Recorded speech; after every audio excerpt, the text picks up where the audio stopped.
서로 간에 교제하시겠습니다. 당신은 복받은 사람입니다. 저희 교회에 오신 것을 환영합니다. 우리는 하늘의 복과 땅의 복을 함께 누리며 살아가야 됩니다. 오늘 본문이라고 하는 계시록의 3장 1절에서 3절까지의 말씀은 사대교회라고 하는 교회가 신앙생활을 하고는 있는데 신앙생활의 자체에 대한 내용의 심령의 영이 죽었다는 내용의 뜻입니다. 그래서 그 영을 다시금 살려내야 된다 하는 내용의 말씀인데, 이렇게 되게 된 동기가 뭘까 하는 것을 우리가 성경을 통해서 생각해 보셔야 됩니다. 전 세계가 코로나19라고 하는 것 때문에 교회에 3년 동안 출석을 못하는 경우가 많습니다. 이 시간도 온라인 예배를 드리는 우리 엘리메 권속들이 있습니다. 제가 항상 똑같은 말씀을 드린다 할지라도 그 내용의 뜻은 계속 달리게 전하는 내용을 여러분들이 잘 알고 있습니다. 오늘은 이 내용의 말씀을 기준으로 해서 죽은 신명들이 결과적으로 앞으로 닥치게 될 환난 속에 들어가서 그들이 어떻게 살 수 있을까 없을까, 그런 내용까지 세부적인 내용을 말씀드리고자 원합니다. 그런데 지금의 많은 교회들이 부흥되는데 부흥된 그 모든 성도들이 진짜 알곡이 될 수 있는 신앙인가, 아니면 오늘 말씀과 마찬가지로 살았다고 하는 이름은 가졌으나 죽은 자는 없는가, 그런 것을 생각해 봐야 됩니다. 남의 말 할 것이 아니라 우리 교회도 마찬가지입니다. 살았다고 하는 이름을 가졌다. 그래서 살았다고 하는 이름이라고 하는 영의 말씀은 우리가 마태복음 22장 32절의 말씀을 보면은 하나님은 살아있는 하나님입니다. 마태복음 22장 32절에 나는 아브라함의 하나님이요 이삭의 하나님이요 야곱의 하나님이라 하신 것을 읽어보지 못하였느냐. 하나님은 죽은 자의 하나님이 아니요 살아있는 자의 하나님이시니라. 하나님은 살아있는 하나님입니다. 살아있는 이름만 갖고 있는데 신명이 죽었다는 겁니다. 그렇다면 이 사람들은 어떻게 될까 하는 내용을 성경을 통해서 확인해 봐야 됩니다. 인간의 어떤 논리와 모든 철학에 대한 지식이 동원돼서는 될 일이 아닙니다. 이 계시록을 전하면 다들 2단 3단 소리 하게 되는데 그럴 법도 합니다. 지금까지 잘못되게 왜곡된 내용들이 많이 나타나기 때문에. 우리는 하나님을 섬기고 경외하고 있는데 그분은 죽은 분 아닙니다. 지금도 살아계십니다. 누구나 이 뜻을 알면서 노래를 부르면서도 내 자신의 심령이 죽었다면 결과적으로 하나님과 같이 하나가 됐다는 것입니까? 떨어졌다는 뜻입니까? 하나님과의 사이가 떨어졌다, 그런 말의 뜻입니다. 이런 내용을 성경에서 여러 곳에 비유로 말씀하고 있습니다. 요한복음 15장의 말씀을 보면은 나는 포도나무여 너희는 가지라고 하면서 설명을 쭉 하게 되는 내용이 나오는데, 가지가 포도나무에 붙어 있지 않으면 결과적으로 어떻게 된다는 겁니까? 열매를 맺지 못한다고 하면서 말씀하신 내용이 뭐냐? 그 내용에 가지가 죽게 되는 그 내용이 오늘 본문에서 말씀하고 있는 지금 계시록 13장 1절에 3절까지 사대교회라고 하는 사대교회가 살았다고 하는 이름은 가졌으나 죽은 자라고 하는 내용의 뜻입니다. 요한복음 15장 1절에서 6절까지 말씀을 보면은 이제 오늘 사대교회에 대한 내용의 비유적인 내용이 될 수가 있습니다. 요한복음 15장 1절에서 6절까지입니다. 나는 참 포도나무요. 나는이라고 하는 예수님을 말합니다.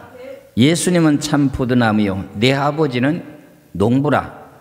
산자의 하나님은 농부라는 겁니다. 왜 그러냐면 하나님께서 하늘에서 비를 주시고 햇빛을 주시고 공기를 주시게 해서 모든 것을 자라게 만드는 역할을 하는 거죠.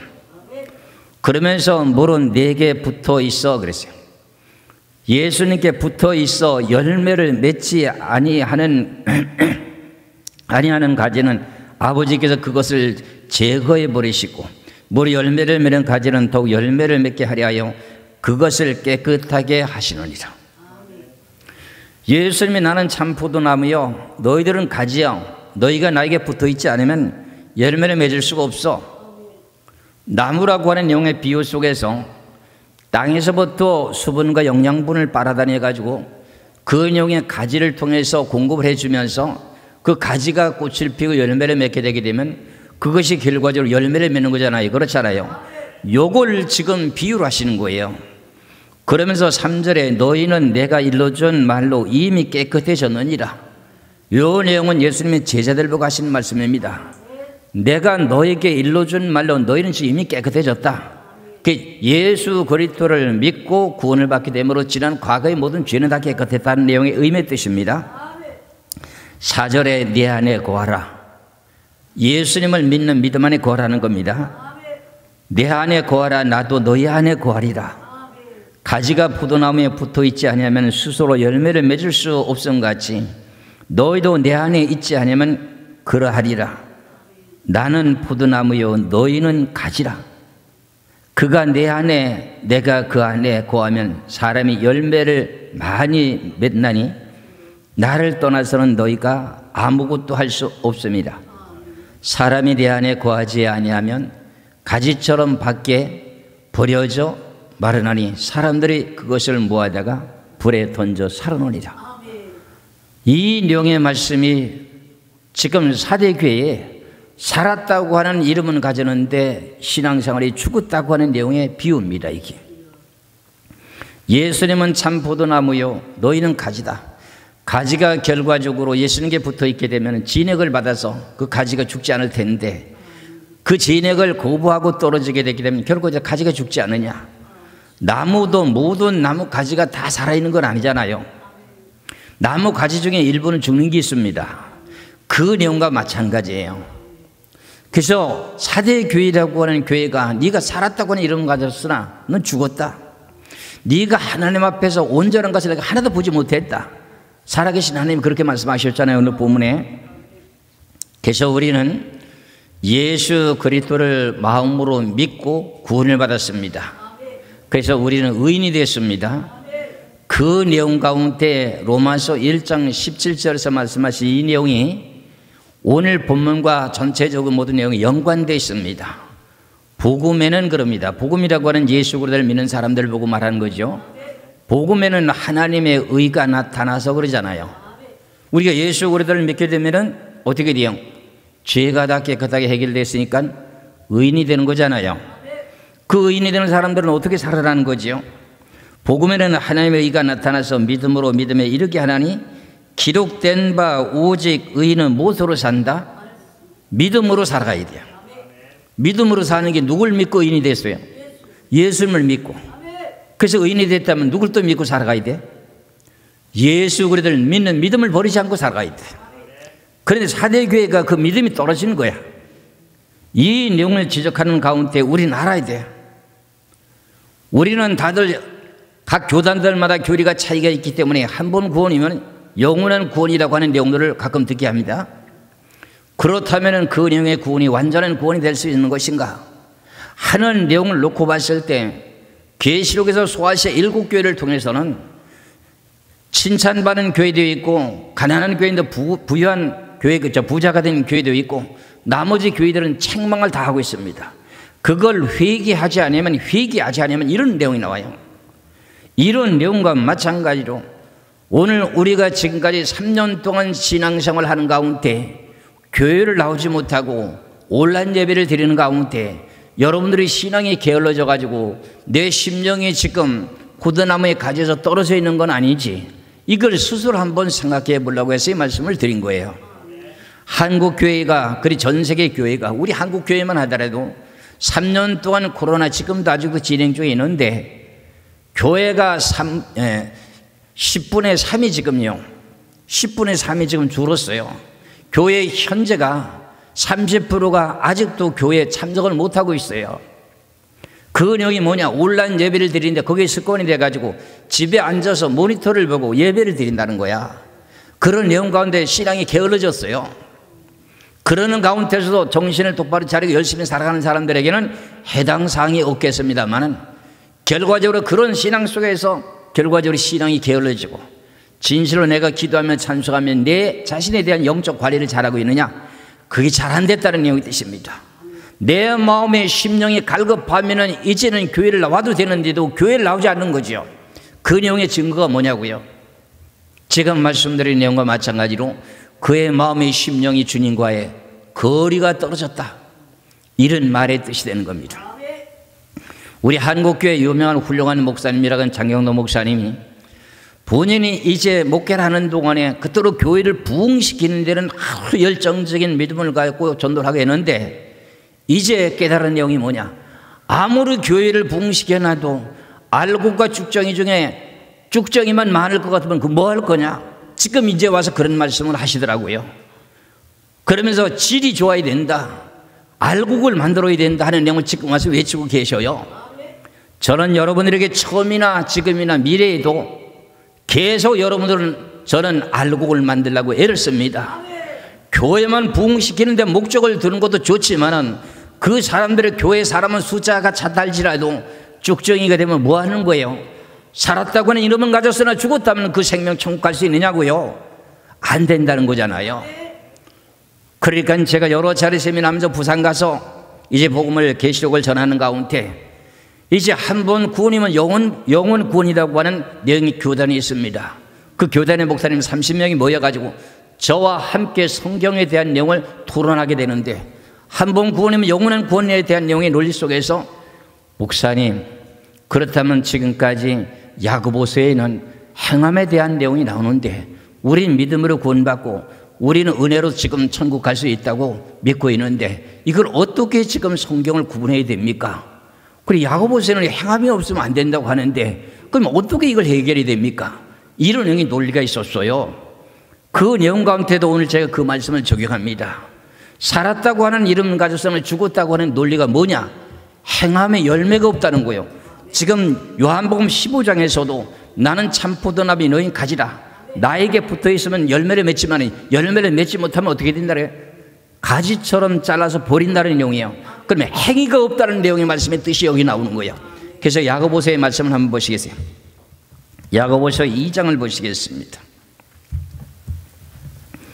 14절에서부터 17절까지 말씀을 봅니다. 살았다고 하는 이름은 가졌으나 죽었느니라고 하는 사대교회가 어떤 내용의 형태인지를 이 내용의 말씀과 성경을 비춰보면은 아, 내가 지금 신앙이 이렇구나 하는 것을 알 수가 있다는 겁니다.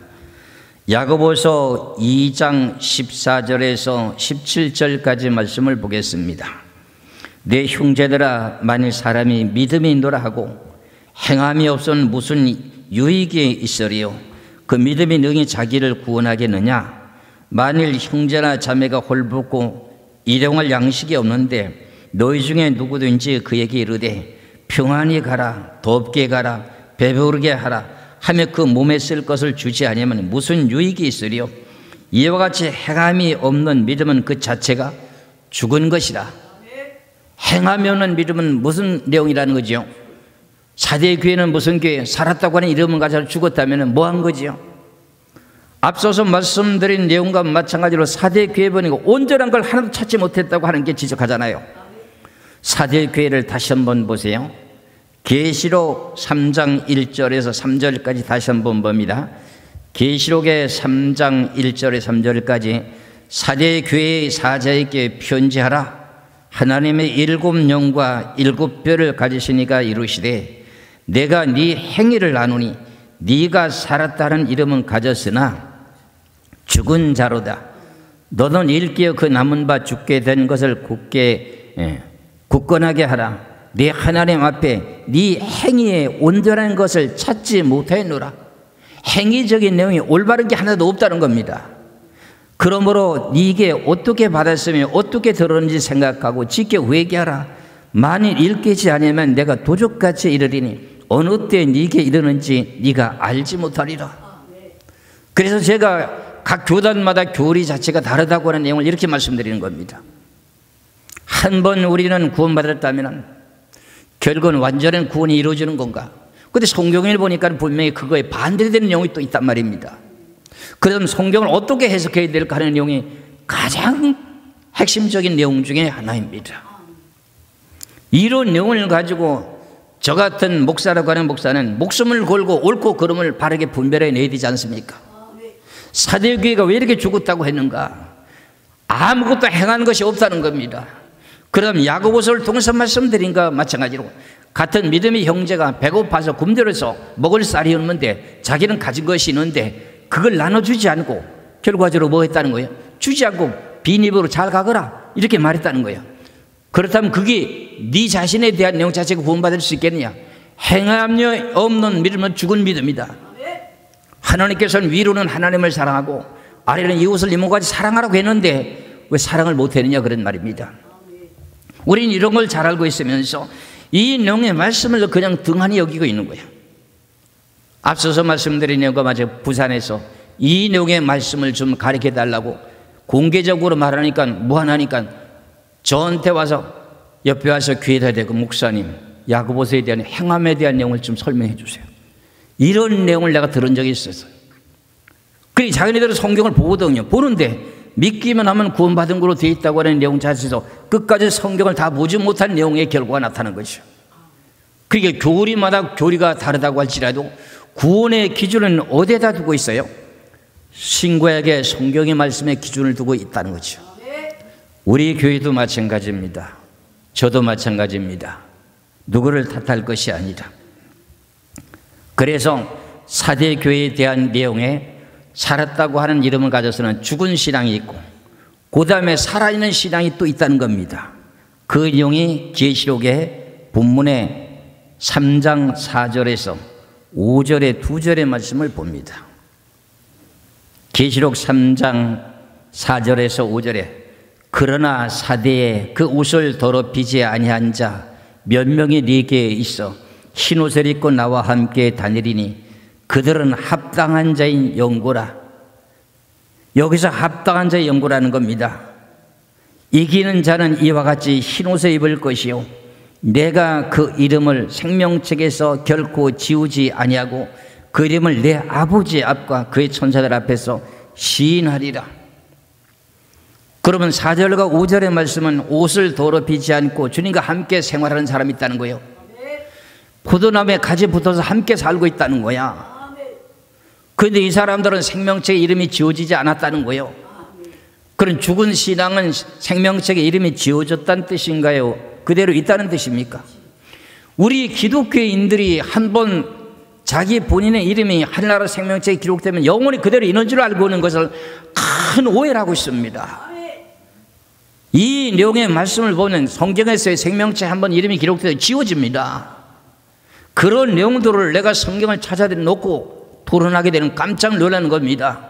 그러니까 마음 놓고 살았기 때문에 한번 구원을 받았으니까는 생명책에 하늘나라에 기록되어 있기 때문에 난 천국 갈 수 있다. 자신만만하고 있는데 그렇지가 않다는 거예요. 너는 믿음으로 구원을 받았다면 두렵고 떨림으로 구원을 받으라고 하는 내용의 말씀은 뭡니까? 이런 내용의 모든 내용의 말씀 가운데 죽었다고 하는 신앙은 생명책에서 이름이 지워졌다는 겁니다. 그래서 자기가 결국은 어떻게 해요? 환난 속에 들어간다면은 환난 속에 들어갔을 경우에 생명책에 이름이 지워진 줄을 모르고 들어갔어. 자기는 그대로 있는 줄 알았어. 그런데 계시록 13장에 보니까 후 3년 만에 이 지구를 단일 정부로 통치하게 되는 시대가 있는데 그때에 짐승이라고 하는 권세들 앞에 우상에 절하게 되는 그런 내용 속에서 지게 되는 거예요. 그런 내용의 성경의 말씀을 자세히 분별하게 되면 자기 자신이 생명체의 이름이 지어진 줄 모르고 자기는 지어진지 알고 지어지지 않은 걸로 알고 있는데 지어졌다고 하는 내용을 성경에서도 말씀하고 있어요. 여러분들은 잘 알고 계시지 않습니까? 지금 우크라이나하고 러시아하고 지금 전쟁을 계속하고 있잖아요. 지금 중국이 개입을 했습니다. 그러다 보니 이거 전 세계적인 3차 대전이라고 유튜브에서는 지금 난립니다. 오후 시간에 내가 거기에 대한 내용을 자세하게 설명해 드리겠습니다.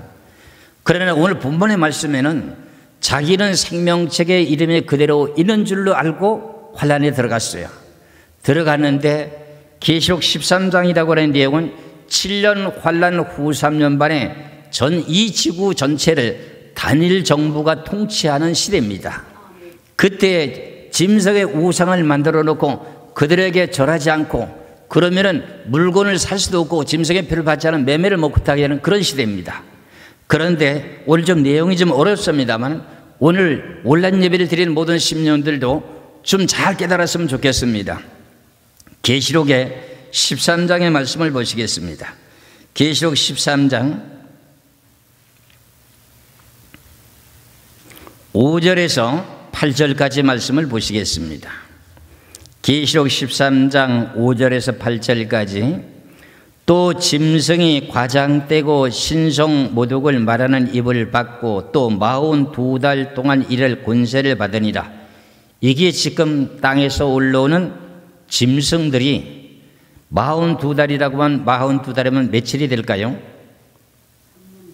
날짜 숫자로 보면은 1260일, 연수로 비교하면은 3년 반입니다.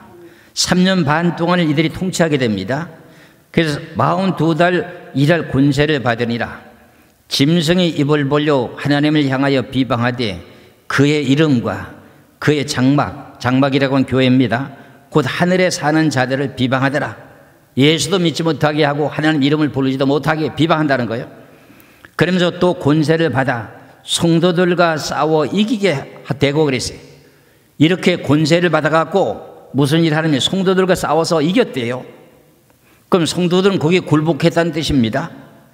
권세를 받아서 성도들과 이기게 되고 각 족속과 백성과 방언과 나라를 다스리는 권세를 받으니 죽임을 당한 어린 양의 생명책의 장세 이후로 이름이 기록되지 못하고 이 땅에 사는 자들은 다 짐승에게 뭐 하더라? 경배하더라. 그러면 장세 이후로 생명책에서 이름이 지워졌다면 거기에 굴복할 수밖에 없다는 거죠. 그럼 성도들이 싸워서 졌다면 이 사람들의 생명책 이름이 지워졌다는 뜻입니까? 그대로 있었다는 뜻입니까? 지워졌다는 뜻이거든요. 그 사대 교회 같은 교인이 이름이 지워졌는 생명책 이름이 지워졌는데 환란이 들어갔단 말입니다. 자기들은 성경을 머릿속으로는 알고 있는데 지식으로는 알고 있는데 짐승의 우상에 절하라니까 절 안 하는 거예요. 그럼 짐승의 표를 받지 않으면 매매를 못하게. 그래 그들과 싸우고 억압하고 붙들어다가 어떻게 돼요? 고문하고 이런다 하면 그들에게 굴복할 수밖에 없는 자리에 들어간다는 겁니다. 그런 생명책에 이름이 기록된 사람들은 어떻게 된다는 거예요? 그들에게 굴복당하지 않게 하신다는 거예요. 우리는 요한계시록을 오해하고 있는 내용들이 있는데 여러 가지 대한 내용이 심판이 있다 보니까는 성도들이라고 하는 이름이 하늘나라에 이름이 기록된 성도들은 7년 환란에 들어가서 어려움은 당합니다. 왜 그러냐면 자기가 죄를 지은 것만큼에 대한 고난을 받아야 되기 때문에 그렇습니다. 그런데 그 내용의 성경에서 주님께서 말씀하시길 사도 요한에게 하신 내용의 말씀이 있습니다.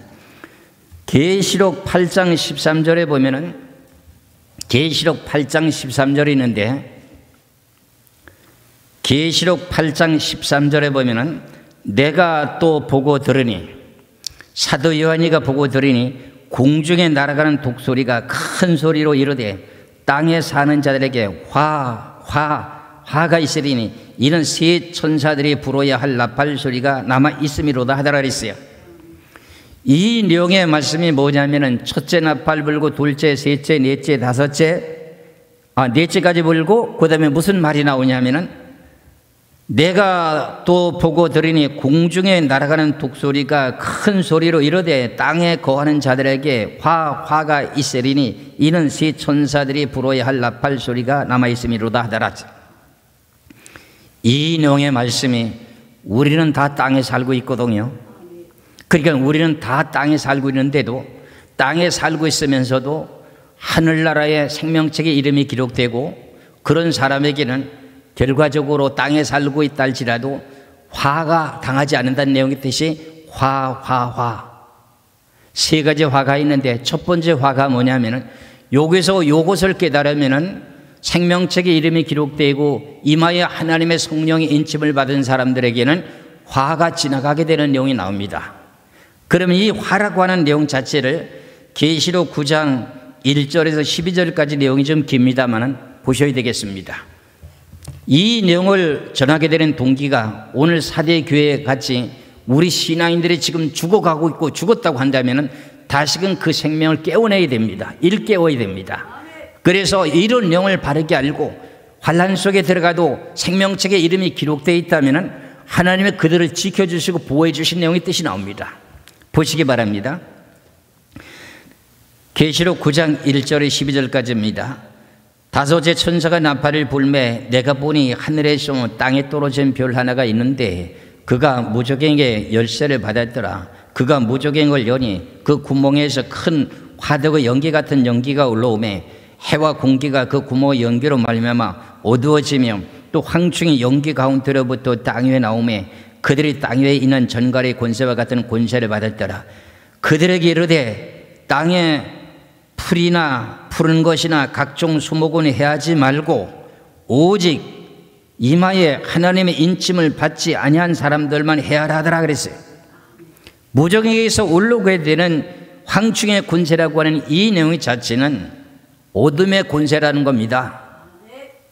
이걸 말하면은 사람의 죽은 영이 무저갱에 들어가 있잖아요. 거기서 많은 때가 올라오는 것을 보고 황충이라고 하는 내용을 말해요.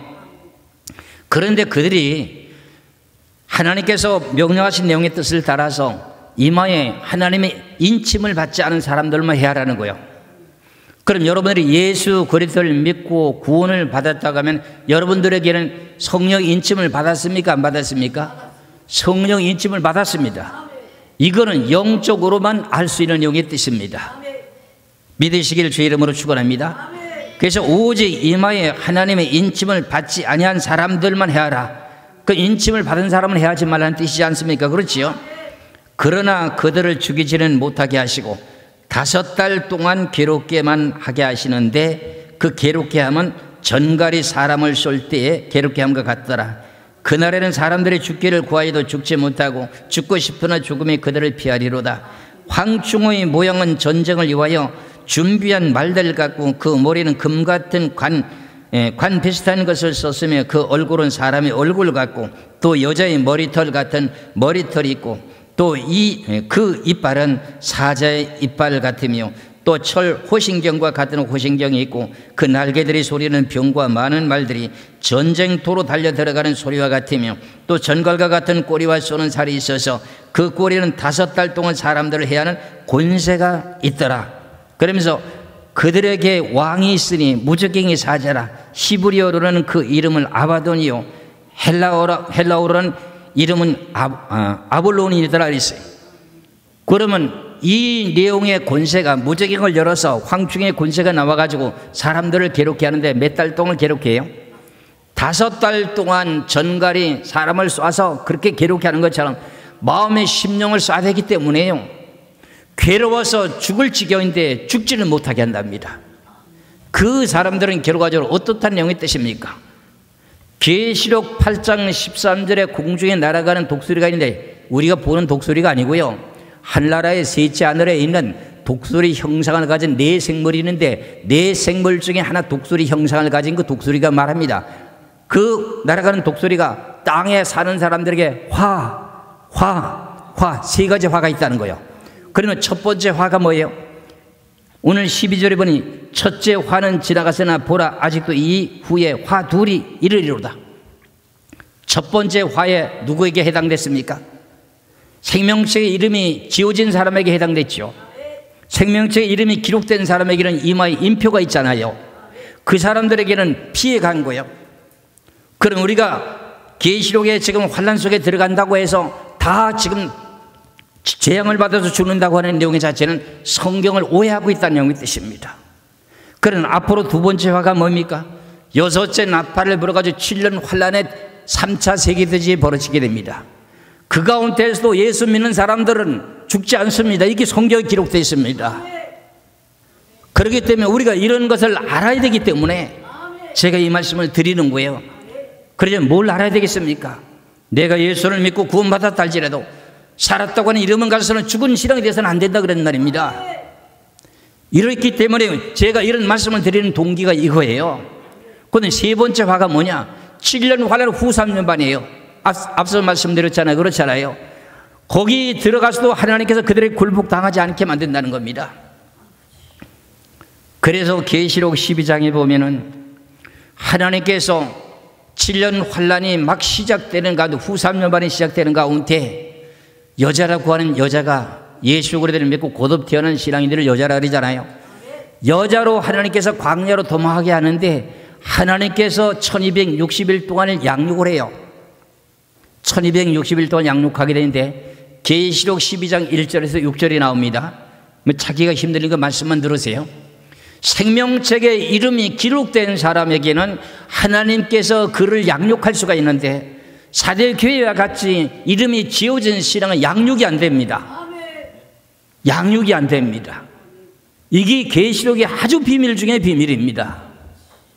그래서 이번에 3월 20일에서부터 23일까지 우리 본교에서 계시록 세미나 하게 되는 동기가 이겁니다. 많은 목사님들이 오해하고 있는 내용들이 많이 있더라고요.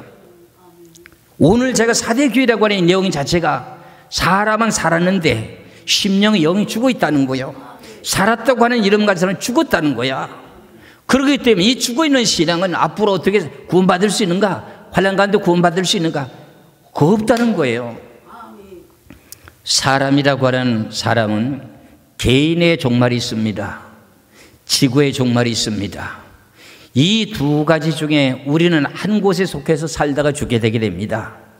구원받아서 하나님에게 하신 성령의 인표를 받고 하늘나라에 이름이 기록된 사람들은 우리가 부활과 변화가 되는 구원을 이루게 되지만은 그렇지 못한 신앙인들은 결과적으로 불행하게도 유황불못에 들어가게 되는 처참한 일을 당하게 되는 그런 불행한 사건이 벌어지게 됩니다. 그런데 이런 걸 알고 있는 목자가 입을 꾹 다물고 있으면 되겠습니까? 지난 주간에 제가 뭐라 그랬습니까? 지금 환난의 때가 되신 나팔을 불어라는 소식을 내가 전했지요. 내가 나팔을 지금 불고 있는 겁니다. 너희들 이렇게 해야 된다. 이렇게 되면 너희들은 신앙을 지금 올바로 지금 해야 될 때다. 마지막 때다. 개인적으로 종말 있지 않습니까? 나에게 들어서 지금 신앙생활 하시는 분들은 어떻게 돼요? 지금 앞으로 닥친 7년 환난 가운데 그때까지 살지 못할 거 아닙니까? 그러면 그 신앙도 역시 마찬가지라는 거죠. 개인의 종말이 온다 할지라도 예수 그리스도를 믿었을 때는 지난 과거에 예수를 알지 못하고 지었던 모든 죄는 다 용서받았잖아요. 신앙생활 하면서 지었던 죄는 다 회개를 해야 된다고 요한일서 1장에서부터 나오지 않습니까? 그런데 그 죄를 회개를 안 하고 신앙생활을 지금 하고 있기 때문에 그 죄 때문에 결과적으로 우리가 어떻게 지금 당해야 되는가 그 내용 자체가 지금 성경에 기록되어 있다 그런 말입니다. 이렇게 엄청난 사건 속에 우리는 살고 있으면서 정신을 차릴 때가 되는데 믿기만 하면 믿는 것도 자기 생각으로 믿는 거하고 틀리잖아요. 하나님이 인정해 주는 믿음을 가져야 돼요. 그래서 이 시간도 울란 예배를 드리는 신명들, 멀리 떨어져서 오지 못하는 그 모든 신명들, 내 자신이 와서 함께 예배를 드리지 못한다 할지라도 내가 늘 기도하며 찬송하고 말씀 보면서 내 신앙의 자체를 유지를 해야만이 결과적으로 하늘나라의 생명체 이름이 지어지지 않게 되면은 결국은 7년 환난 가운데 가셔도 하나님이 양육을 하신다는 거예요. 저도 양육을 받아야 됩니다. 저도 환난 속에 들어가면 그때는 나는 목사 노릇 못합니다. 목사가 누가 됩니까? 시편 23편의 말씀처럼 여호와는 나의 목자라고 하는 하나님의 전 지구에 있는 모든 성도들 하나님이 직접 통치하십니다. 하나님은 누구시죠? 영이시잖아요. 그분의 영은 무슨 영이에요? 성령이시잖아요. 그래서 예수님께서 말씀하시기를 뭐라요? 너희들이 예수 믿는 것 때문에 세상 권세자들에게 끌려가게 될 때 너희들은 무슨 말을 할까 궁리하지 말아라. 연구하지 말라. 말하게 하시는 이는 네 속에 계시는 성령님 말하게 하신다. 이 농의 말씀처럼 우리가 1260일 동안 양육하게 받을 때 하나님이 하신 성령 영이 성령을 받고 있는 신앙인들을 양육하는 거예요. 그렇지 못한 신앙인들 양육이 안 돼. 육의 사람은 양육이 안 돼. 이걸 깨달아야 돼요. 성령의 영으로 지시하기 때문에 이게 아주 가장 중요한 내용 중에 하나야. 그렇기 때문에 저는 이 내용을 하다 보니까 애가 타는 거야.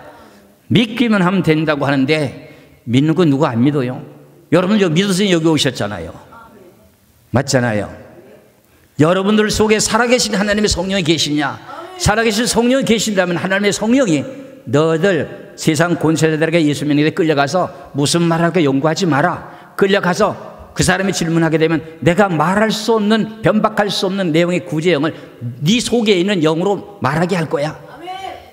그 내용의 한 가지가 예를 들자면 하나님의 성령으로 양육을 한다는 거야. 하나님은 살아계신 분 맞지요? 죽은 하나님 아니에요. 그분을 우리는 믿는 거예요 지금요. 그렇기 때문에 그분은 지금 안고 서는 걸 다 알아요. 일곱 영으로 우리를 다 보고 있어요. 무슨 일 하는지 다 알아요. 그렇기 때문에 우리들이 지금까지 신앙생활했던 모든 내용이 좀 게으르고 잘못됐다면 좀 열심을 냈으면 좋겠어요. 왜? 천국 가게 되면 슬픔도 괴로움도 없습니다. 죽음도 없습니다. 질병도 없습니다. 길이라고 하는 이제 예루살렘으로부터 내려오는 그 모든 통로 길이 금으로 깔려져 있습니다. 좌우에 강이 흐르는데 생명수의 강물이 흐릅니다. 그 물을 마시게 되면 세상 사람들을 비유해서 죄송합니다만 술을 한 잔 마시게 되면 어떻게 돼요? 마음이 좀 달라지죠. 그걸 가지고 좀 지나치게 말하면 간이 배 밖에 나왔다 해서 말을 안 했던 사람이 조용했던 사람도 말을 막 하지요. 그리고 포도주 같은 거 먹으면 마음이 기쁘고 즐겁잖아요. 그렇듯이 생명수의 강물을 마시면 마음이 기쁘고 즐거워서 춤을 출 수밖에 없을 정도에 대한 내용의 기쁜 세계를 바라보고 가는 거예요. 여러분들 믿으시기 바랍니다. 전체적인 모든 성경에 기록된 내용 가운데 마지막의 결론은 계시록이거든요. 그렇기 때문에 우리는 그 전에 앞으로 닥치게 될 이 모든 내용을 임박한 모든 내용에 사는 가운데 저는 2010년부터 재난의 시작이라고 외쳤던 내용이 지금 계속 경제가 어려워지고 있습니까? 좋아집니까? 어려워지고 있는 모든 내용을 저는 벌써 2010년도부터 나팔을 불었던 사람입니다. 그게 지금 이렇게 깊게 들어와 있습니다. 앞으로 더 경제가 좋아질 거다?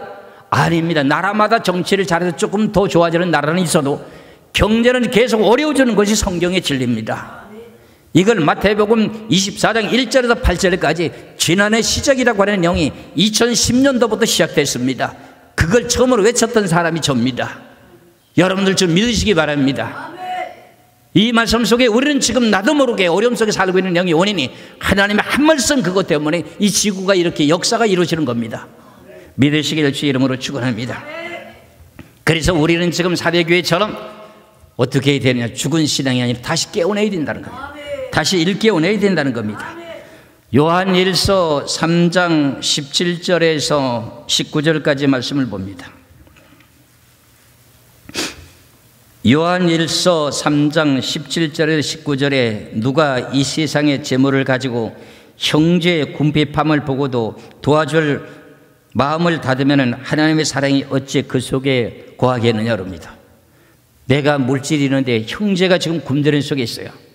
그걸 내가 주지 않고 마음을 닫아놓는다면 하나님이 너를 사랑한 것처럼 너희 사랑이 내 떠나겠다 그런 말의 뜻입니다. 그럼 신앙이 죽는다는 거잖아요. 자녀들아, 우리가 말과 혀로만 사랑하지 말고 행함과 진실함으로 하자. 이로써 우리가 진리에 속한 줄 알고 또 우리의 마음을 주 앞에서 굳건하게 하리니 그랬어요. 그러면서 요한일서 2장 15절 보세요. 요한일서 2장 15절. 요한일서 2장 15절에 이 세상이나 세상에 있는 것들을 사랑하지 말라. 누구든지 세상을 사랑하면 아버지의 사랑이 그 안에 있지 아니하리라. 아버지 떠나면 신앙 죽어요. 그렇기 때문에 이 죽어있는 신앙을 어떻게 하라는 거예요? 오늘 사대교회에 죽어있는 신앙을 어떻게 하라는 거예요? 다시 일깨워내서 살려내라는 거예요. 살려내라는 거야. 그 우리 심령이라고 하는 심령의 영혼은요, 세상 어떤 의술로도 그 심령의 영을 살려낼 길은 없어요. 오직 하나님에게 하신 말씀을 가지고 그들의 심령 속에 들어가게 만들어서 그걸 받아들이고 믿는 믿음을 가지게 될 때 그 영혼이 살아나게 됩니다. 사대교회는 살았다고 하는 이름을 가져서는 죽었다고 했잖아요.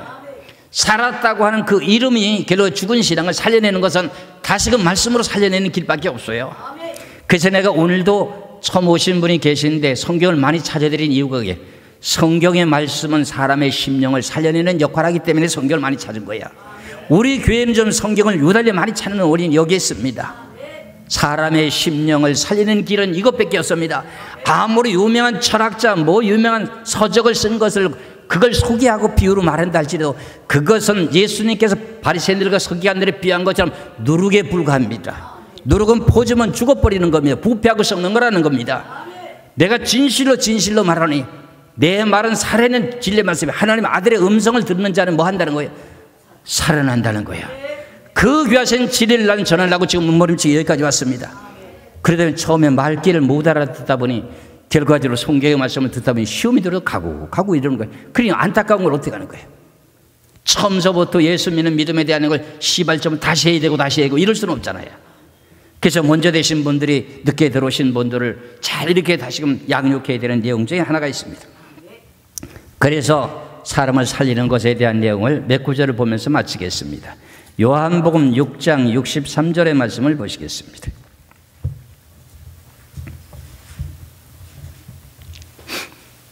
요한복음 6장 63절입니다. 그냥 들으시면 됩니다. 살리는 것은 영이니 육은 무익하니라. 하나님의 말씀으로 사람의 심령을 살리는 건 육신은 살릴 수가 없습니다.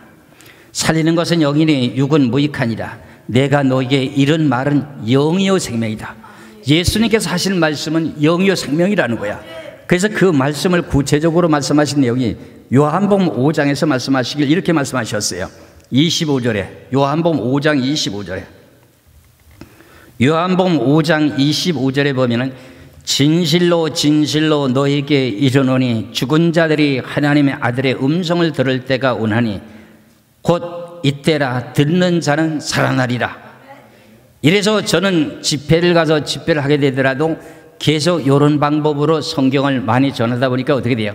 정신을 차리고 하나님의 말씀을 똑바로 듣고 은혜를 받은 사람들은 3일만 되면은 그런 소리를 꼭 합니다. 목사님 설교 듣고나 집에 가 잠이 안 와요. 그래, 머리가 맑고 깨끗합니까? 아니면 혼탁합니까? 머리가 맑고 너무너무 좋아요. 그 영이 무엇인지 아세요? 죽어있는 심령의 영혼이 살아난 겁니다. 그러니까 감사하다는 거예요.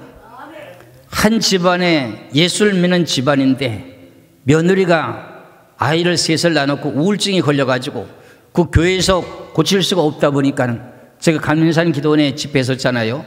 거기 와서 집회 때 참석하고 나가지고 돼요.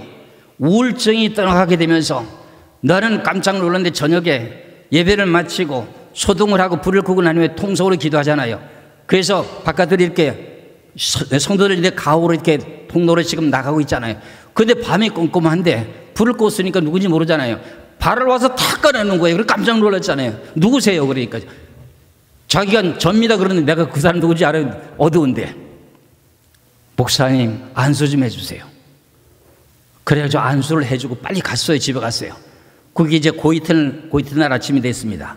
또 이제 집회 또 참석했어요. 그런데 그분이 와가지고 고백을 하는 거예요. 목사님, 난 목사님한테 와서 은혜 받고 우울증이 고쳐졌어요. 나 이것 때문에 여기 왔는데 그래서 우리 신랑도 오라고 얘기했어요. 목사님 오늘 점심 식사 대접할게요. 아시는 분들 다들 좀 이렇게 같이 동원해서 같이 대접해드릴 테니까 지금 오라 그러더라고. 그래가지고 남편이 와가지고 너무 기뻐가지고 사람이라고 하는 우울증이 걸리면은요 본인의 생활하는 그 내용이 제대로 못한답니다. 그런 내용의 자체가 뭐냐?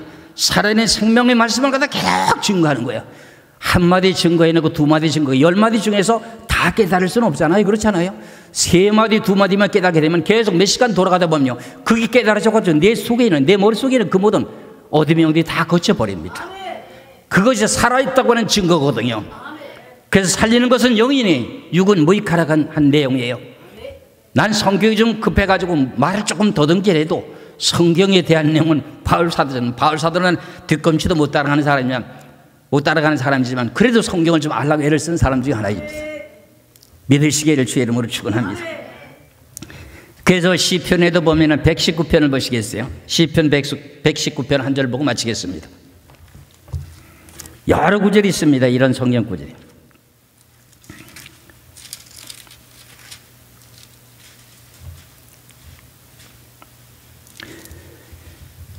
시편 119편 25절의 말씀을 봅니다. 여러 군데 많이 있습니다만 그냥 듣기만 하시면 됩니다.